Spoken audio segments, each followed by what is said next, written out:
Достар, Қосылар жобасының 4-ші шығарылымы болды. 1-ші шығарылымнан бастап 4-ші шығарылымға дейін неше түрлі жағдайлар, неше түрлі таңқалыстар болып жатыр. Оны өздеріңіз де көріп жатқан боларсыздар. Біз күткен, біз күтпеген, біз күткіміз келмеген қатысушылар келіп жатыр. Және де бүгінгі шығарылымды өздеріңіз де көрген боларсыздар. Және де бүгінгі шығарылымның өзекті болған тақырыбы Нұрдәулет, экс қатысушы Нұрдәулеттің жобаға қайтадан қатысушы болып келуі. Жарайды, келсін делік. Біз ештеңе айтпас едік дегенмен де Нұрдәулеттің қойған талаптары біраз көрермендердің наразылығын тудырды десем де қателеспеймін. Нұрдәулет бұрын экс қатысушы Аида екеуі жоқ болды. Аида Қырғызстан елінің қызы. Біздің жобаға келіп отырып екеуі танысты, көрісті, білісті, жоқ болды және отбасы болды. Бірақ сол отбасылық өмірлері көпке созылған жоқ. Екеуі ажырасып кетті. Ажырасып кеткеннен кейін Нұрдәулет қайтадан қатысушы болып жобаға келіп отыр. Енді келіп отырғаннан кейін оның қойған талаптары біраз адамдарды таң қалдырды. Қазақта мынандай мақал бар: тең теңімен, тезек қабымен. Бұл мақалды Қосылар жобасындағы әрбір қатысушы айтып өтті десем де болады. Бұл мақалды Қосылар жобасының қатысушылары қатты жақсы көреді. Және де бұл мақалды ажырасып келген қыз бала өзінің бір талаптарын айтқан кезде бірден сондай осы мақалдармен мысал келтіре өздерінің наразылықтарын білдіреді. Және де бұл жерде Нұрдәулеттің бұл мақалды айналып өтуі мені таңғалдырып отыр. және де бұны таңғалдырған тағы бір талаптарының бірі, қыз бала 18 жастан 20 жасқа дейін ғана болсын ажыраспаған дейді. Қызық. Негізі бұл Қосылар жобасында ажырасып кеткен қатысушыларды қайтадан қатысушы қылып алу өте дұрыс емес нәрсе деп санаймын. Пікірлеріңізді қалдырып кетіңіздер комментарийға. Қараймыз, оқимыз, тағы да талқылаймыз. Бұл жерде жеке пікір, әркім жеке пікірін айтуға құқылы. Неге дейсіздер ғой? Неге деген сұрақ пайда болады? Себебі олар осы жоба барысында мен сені бақытты қылам, мен барлық қиындыққа төзем деген секілді өздерінің өлердегі сөзін айтып үйленгеннен кейін, ештеңе бітірмегеннен кейін, ештеңе шықпағаннан кейін ажырасып кетіп, қайтадан сәлеметсіздер ме деп келіп отыр. Бұл дұрыс емес. Әрине, адамдар бұған ашуланады. Құрметті оқырмандар, біздің студияда мүмкін сіздер күтпеген жан Нұрдәулет. Сіздер алдандыңыздар, себебі Нұрдәулет. Ассалаумағалейкум. Кім болып келдіңіз? Мен алдандым айдарында. Біздің көрермендер кешірім сұраймыз. Осындай пранк жасап жатқанымызға. Өте ауыр пранк болған сияқты. Қатысушы болып келіп қалдық. Алла қаласа үміткерімді күтемін. Қош келдіңіз. Естідіңіздер, қайта айтып, ауыр айтқым келе бермейді. Сол сіз үшін қай жері талабыңыздың ауыр болып тұр? Ең соңғысы. Ажыраспағанда ол қайсы? Таза. Жалпы талаптарыңызды толығырақ айта кетіңіз. Енді сізді іздеп келетін қыздар қандай болу керек? 18 бен 20 жас аралығы. Басқа талап жоқ? Әдемі. Еркекті 100% әдемі сыйлай алатын болса. Демек, бұл жолы сіз жап-жас қыз күтесіз? Жап-жас қыз күтемін. Жап-жас білмеймін бе, чота қартайып бара жатқан сияқты. Келіңіздер Нұрдәулетке. Ал Шерханның көңіл-күйі қалай екен? Біздің студияға үйреніп жатсыз ба? Біраз болып келмегеніңізге. Ой, жақсы жерге жайғасып алыпсыз. Не дейсіз? Не айтасыз? Айтыңыз. Оқырмандарға не дейсіз? Біздің көрерменге не дейсіз? Барлық оқырмандарға рахмет. Қолдап жатқандар өте көп екен. Рахмет айтамын. Әрбір адам лайықты. Сол себептен егер мен ұнатып жатсаңыздар, минута осталось, минута. Үміткеріңізді күтесіз? Әлде іштен қарастырып жатсыз ба? оны да қараймыз. Ойнамай тұрыңыз. Әдеттегідей. Жоқ, мен жалпы болашаққа секілді еш нәрсе демеймін, бірақ Сүйікті әніңізді тыңдаймыз ба? Судан суға, балықсың ба деген. Әдеттегідей кешігіп келгендердің қатарында. Бірінші күн болды. Кешіп қалдым ше. Болды кешікпеймін деп сөз бердім. Көңіл күйіңіз бәрі күшті ма? Бәрі керемет. Кеше тойлаған сияқтысыздар ма деп қоямын. Қойыңыз. Сол үшін бүгін кешігіп келдіңіздер ма? Ұйқыңыз дұрыс болмай қалды ше. Әсіл. Бәрі жақсы, ертеңнен бастап әдеттегідей 11:30-да стойда болу керек. Үміткер күтесіз? Әлде қарындастарыңызды қарауылдайсыз ба? Жоқ. Ол кісі. Көк құтан қайда? Көк құтан деген пайда болыпты. Құтан деген кісі бар. Бұған дейін ақ болып еді, енді көкке ауысты. Аққы бал дегендер болды. Бұл жолғы түс көк болып тұр ма? Бұл жолғы түс көк. Биылғы түс көк. Биылғы түс көк, иә. Бәрі керемет. иә сізге де сәттілік. Енді тезірек анаңызға келін алып келу үшін бір қызға ғана қарайсыз деп ойлаймыз. Индираның көңіл күйі қалай екен? Бүгін тоже күшті. Мхм. Образым да ұнайды. Иә үміткеріңізді кеше Тоқтаттық. иә Өйткені енді мен просьбам бар негізі. Мхм. Менің талаптарымды қарап келіңдерші негізі. Маған қандай жігіт керек екенін мен айта кеткен болатын, бірақ маған полностью противоположность қарсы адам келген негізі. Осы мен талаптарыма қарсы менен бойы енді кішкене болса да ұзын болу керек деген. Табысы официально бір жұмысы болу керек. Сол үшін бірақ сөзіңізде Бекзат деп ойыңызда Бекзат тұрды ма? Бекзат деп қалдыңыз. Әлде ондай емес? ондай емес. Бекзаттың да былай қарасам бойы енді сіздің көзіңізге ұзын болып көрінеді деп естідім енді қатысушылар сөйтіп айтқан. Жоқ, мейірім мен сторисімнен көрмедіңіз ба? Менің жазымға мен Бекзатпен больше ешқандай немен болмаймын деп. Бірақ енді ол өзіңіз жазасыз, бірақ өзіңіз есіңізге алып айтасыз дегенде ғой. Кімді айтсаң сол келеді дейді. Индира айтып қалды жаңа Бекзатпен бет көріспейтін деңгейдеміз деп. Неге? Не себеп болған? Бекзаттың хабары жоқ сияқты. Хабары. Мен түсінбедім. Оның хабары бар. Аха. Бірақ оны айтқым келмейді, просто бет көрсін келмейді. Біздің екеуміздің қосқанымызды мен тоже қала алмаймын. Бұған дейін қалаған едіңіз, иә? Демек. Мәссаған. Білмеймін мейірімді. Білмеймін кім ол? Танысасыз басынан мүмкін. Жоқ, таныспаймын мен. На екі кісі ой тойға келген ағам мен жеңгем құсап. Солай. Білмеймін, мүмкін эфирде айтып қалар неге араласпайтынын, неге Бекзат сияқты жігіт керек болмай қалғанын. Мен өзім түсінбедім.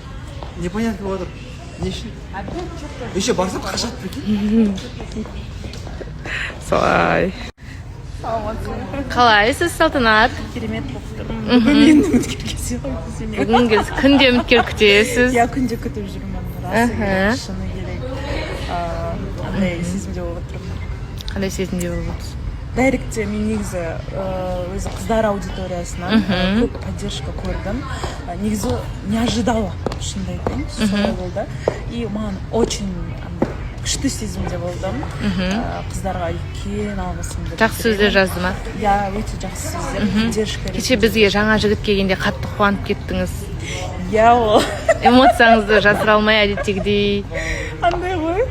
Просто ол кісі айтты ғой енді. Немен сөйлескен қыздар тұрмысқа шығып кетеді деп. Сол андай ырымдап айтқан ғой. Қалайсың болса да ырымдап сөйлесші. Ертең тұрмысқа шығып кетемін. Өйткені қазіргі басты қойған мақсатым сол болып тұр ғой. Солай екен. Сол үшін келіңіздер тезірек. Ал Аягөздің көңіл күйі қалай екен, жағдайы қалай екен? Керемет. Аягөз қалай ойлайсыз, қыз бала тұрмысқа шығатын кезде жігіттің қандай қасиетіне, мінезіне мән беру керек? Менің ойымша көбінде жаңағы ақсаусақ дейді ғой. Ақсаусақ болмау керек, жұмысқа способность жақсы болу керек деп ойлаймын. Еті тірі жігіттер болады. Сондайлығына қарау керек деп ойлаймын. Және жомарттығына қарау керек деп ойлаймын. Мен Алишкам сондай өзі.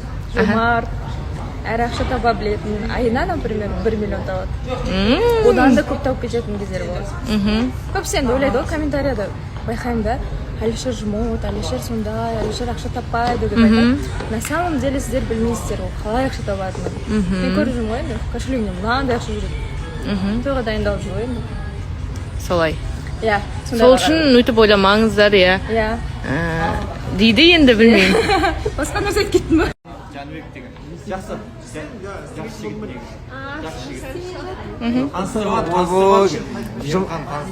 Жада жұмыс ауысып кеткен сияқты байқадыңыз ба?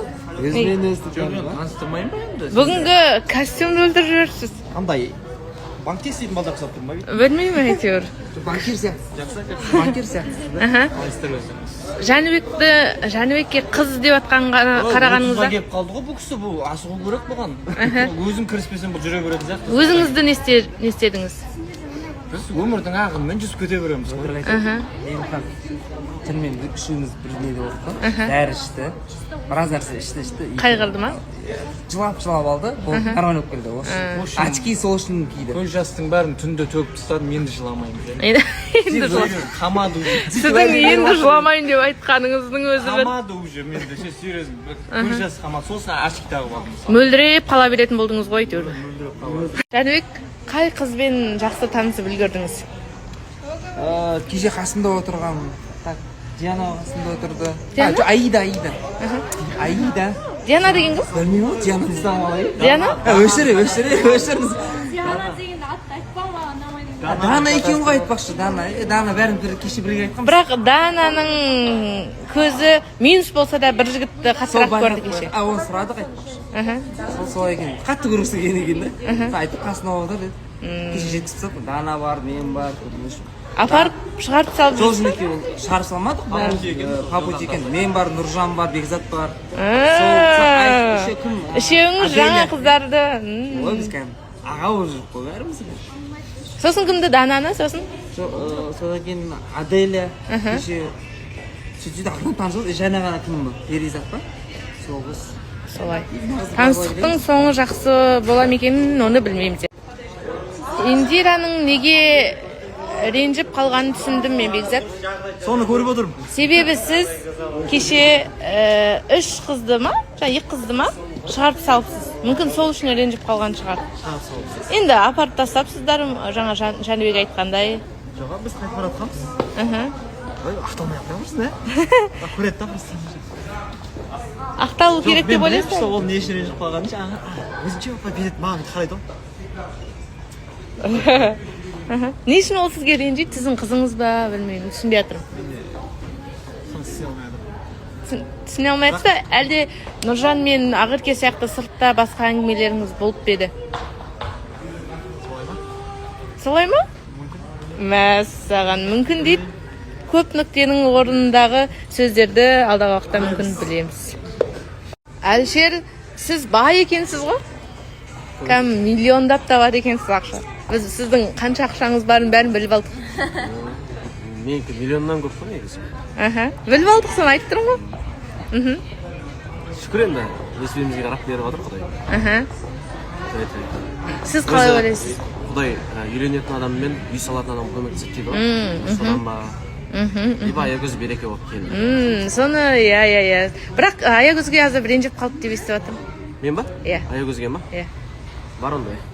Соңғы кезде екеуіңіздің орындарыңыз ауысып кеткен сияқты. Сіз көбірек ренжіп. Басында сөйтіп жүреді екенсің, одан кейін. Керісінше ма? Қолынан ұстап кеше бір жігіт кіріп келгенде жібермей қалғаныңызды да байқадық. Да? Жәнібек біттіз. Қызғанып қалдыңыз ба? Қызғанасың ғой. Бәрінен қызғанамын. Құрметті оқырмандар, біздің жаңа қатысушымыз Айжан деген қыз. Қалайсыз? Иә, кеше эфирдің соңында Айжанмен аздап танысып қалдық. Енді өзіңіз туралы айта кетіңіз, біздің оқырмандар естімеген, білмеген, көрмеген. Өзім туралы бүгін эфирде жалғастырсам ба деп отырмын. Енді атыңызды, жасыңызды? Атым Айжан. Жасым 30-да, Ақтоғай қаласының тумасымын. Алматыда 10 жылдан астам тұрып жатырмын. Қосайыққа келген мақсатым екінші жақында табу. Иә, қандай жігіт күтесіз? Қандай жігіт күтсем, бүгін эфирде айтсам ба деп отырмын талаптарымды. Енді жігіттер сізге келе берсін да? Жігіттер келе берсін. 25 пен 40 жас аралығында өзіне сенімді, аяғына нық тұрған, шешімдеріне ешкімді араластырмайтын, тағы не деп айтсам, сигнал жіберетін жігіттер керек па? Сигнал жіберетін жігіттер керек. Құрметті оқырмандар, кеше көрмей қалған болсаңыздар, тағы айта кетейік, біздің жаңа қатысушыларымыздың бірі Диас. Қалайсыз, Диас? Жақсы, өздеріңіз қалайсыздар?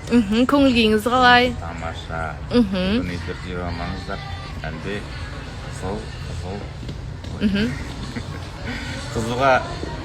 қызыл талқыланатын заттар бар.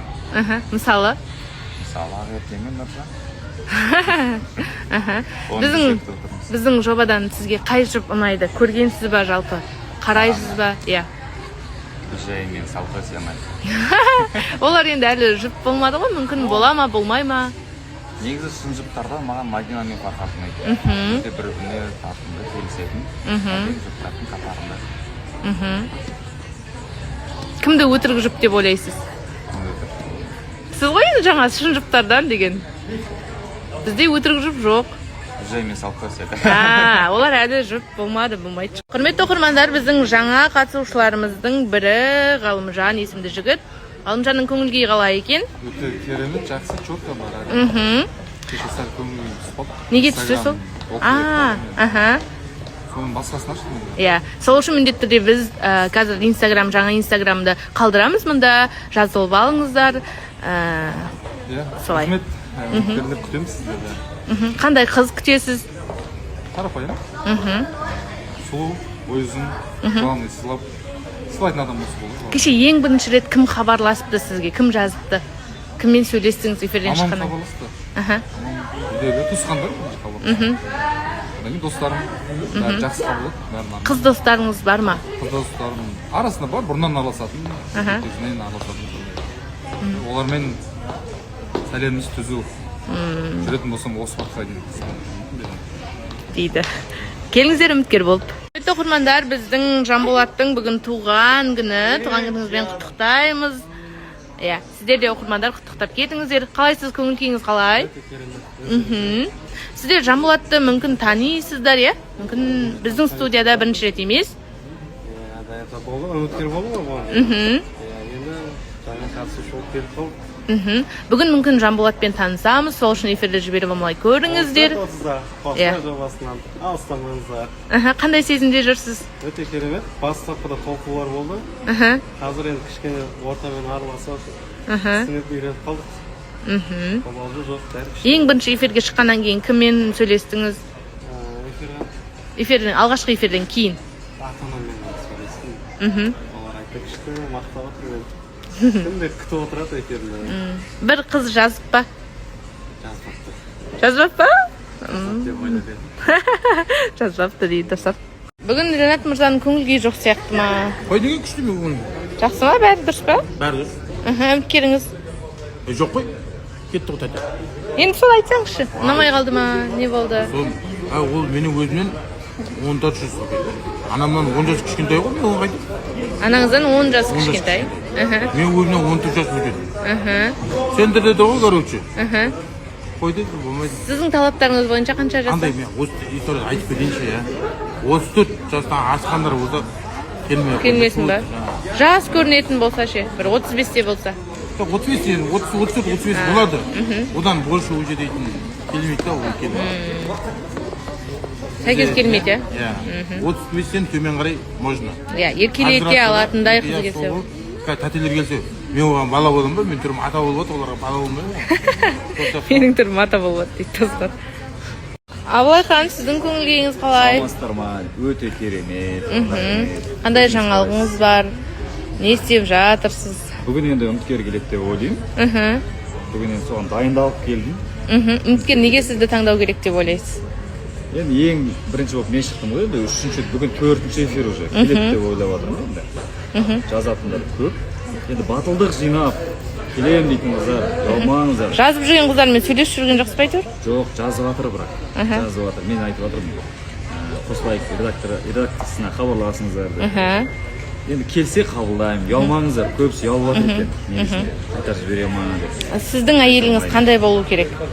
Мен болашақ әйелім сыпайы, пысық, заманауи болса, өзімен бірге көп жұмыстар жасай алатын, бірге жүріп өсіп өнсек. Үйде отыратын қыз керек емес демек?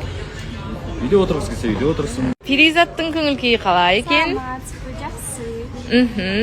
Бәрі дұрыс па сізде? Үйреніп жатсыз ба біздің студияға, жалпы біздің елге? Да, я уже привыкаю. Если до сих пор с языком проблема, а так мне все безумно нравится, нашла для себя подругку уже. Кім? Аялым. Есть еще, много девочек, все классные, все хорошие. Сіз Алматыға бұрын келгенсіз ба, жалпы Қазақстанда болғансыз ба? Да, я Киджолу келгем. Очень хотела тут пожить. Вот, я как раз... Қай қалаларында болдыңыз? Только в Алматы. Алматыға ғана келдіңіз. Мне нравится. Хочу тут остаться. Онда біздің жігіттер келсе, келін қылып Перизатты алып қаламыз, Алматыда. Басқа қалаға барғыңыз келмей ме?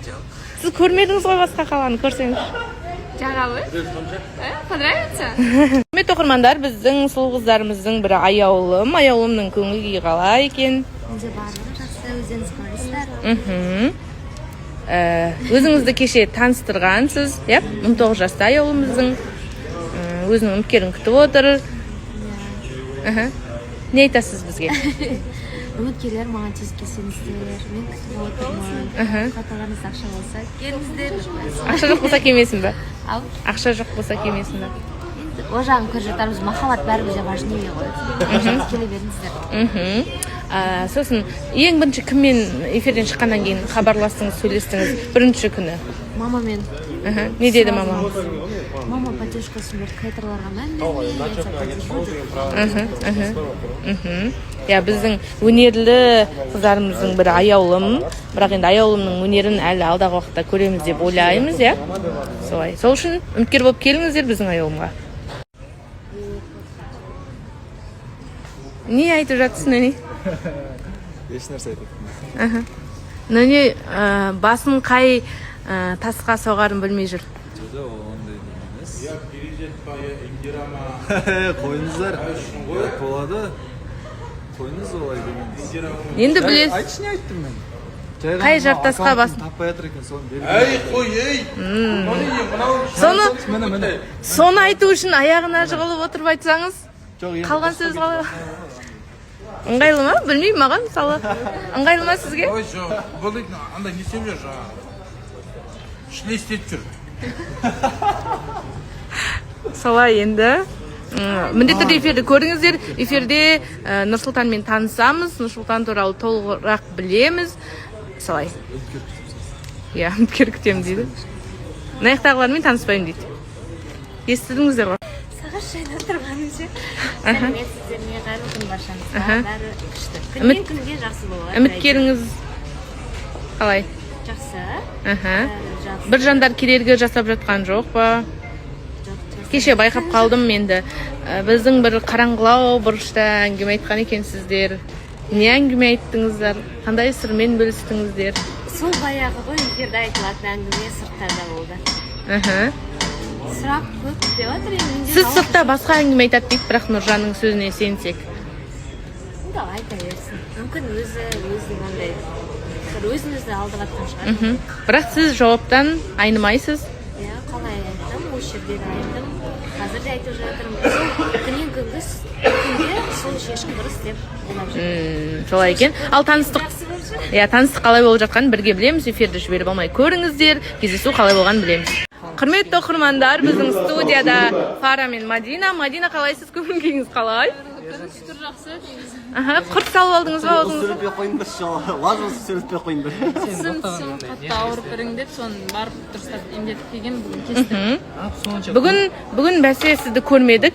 Кеш келдіңіз, е? Кеш келгенде негізінде қапсақта болған. Біз ойладық, әлде Фархат рұқсат берді ме екен, сен қалған уақытыңда кел деп дегендей деп. Жоқ. Тіспен жүрдім мен. Жұмыстарым болды сол. Бәріне бірдей қараймын мен. Аделияның көңіл-күйі қалай екен? Қалайсыз, Аделия? Ринат мырзаның сөзінен кейін... Ринат мырза енді дәлелсіз айтып отыр, ол анық, себебі мен өтірік айтқанын жек көремін. Ернарды күтем деп айтпадыңыз? Өйтіп айтпадым, мен айттым, ескі қатысушылардан Ернар мырза келетін болар. Сенбесеңіздер, эфирді қайтып қарасаңыздар болады. Нақты мен... Құрбыларыңызға ештеңе айтпадыңыз? Нақты мен Ернарды күтем деген сөз болған жоқ. Иә, оны алдағы уақытта білеміз, құрметті оқырмандар. Сол үшін эфирді көріңіздер. Мүмкін Аделя бізді алдап тұрған шығар. Әлде жоқ па екен? Көреміз эфирде, міндетті түрде көріңіз. Құрметті оқырмандар, біздің жаңа қатысушылардың бірі сұлу қызымыз Дана. Дананың қал жағдайы қалай екен? Сәлеметсіздер ме? Кішкене жаңа қобал жоқ, ойымды дұрыс жеткізбей қалғаным бар еді. Өзіңізді таныстыра өтіңіз, біздің оқырмандар енді танымай жатқан шығар сізді. Есімім Дана, жасым 23-те, Алматы қаласының тұрғынымыз. Сол. Маған келетін ер азаматтар жауапкершілігі мол, мені кәдімгідей алақанды ұстай білетін, мен сезіммен ойнамайтын, және де тиктокта донатор болмау керек міндетті түрде. Оның себебі? Сіздің? Себебі, я жаңа бывшының кесірінен.